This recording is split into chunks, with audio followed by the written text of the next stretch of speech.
দিল্লির ইডির দপ্তরে হাজিরা মিমি চক্রবর্তীর। তৃণমূলের প্রাক্তন সাংসদ অভিনেত্রী মিমিকে ডাকা হয়েছে। মিমি একাধিক ঘটনায় জড়িয়ে রয়েছে, বেটিং অ্যাপে বিভিন্ন ঘটনায় জড়িয়ে রয়েছে এমনটা কিন্তু খবর, এবং ইডি সূত্রে যেটুকু খবর পাওয়া যাচ্ছে মিমিকে আজ ডাকা হয়। আজ কি প্রশ্ন করা হতে পারে মিমিকে? দিল্লির ইডি দপ্তরে হাজিরা মিমি চক্রবর্তী। টলি অভিনেত্রী মিমি চক্রবর্তীকে তলব করে ইডি।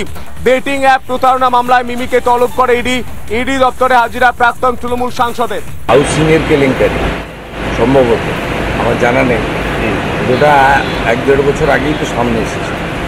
অনেক বিজ্ঞাপন সংস্থা রয়েছে, তাতে অনেকে অনেক বিজ্ঞাপন দেয়, অনেক সোনার বিজ্ঞাপন দেয়, অনেকে তাদের প্রোডাক্ট বাজারে লঞ্চ করার জন্য বড় চিত্র তারকা খেলোয়াড়দের নিয়ে তাদের প্রচার করেন।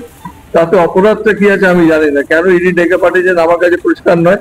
তবে আমার যেটা মনে হচ্ছে যে কিছু কিছু সংস্থা রয়েছে যারা বাণিজ্যিক কারণে আমাদের যারা সিনেমার অভিনেতা অভিনেত্রী রয়েছেন তাদের এবং বিভিন্ন খেলোয়াড় বা বিভিন্ন জায়গায় ক্ষেত্রে যারা খ্যাতনামা তাদের দিয়ে বিজ্ঞাপন দেয়, সেটা অপরাধ কিভাবে হচ্ছে আমার লক্ষ্য।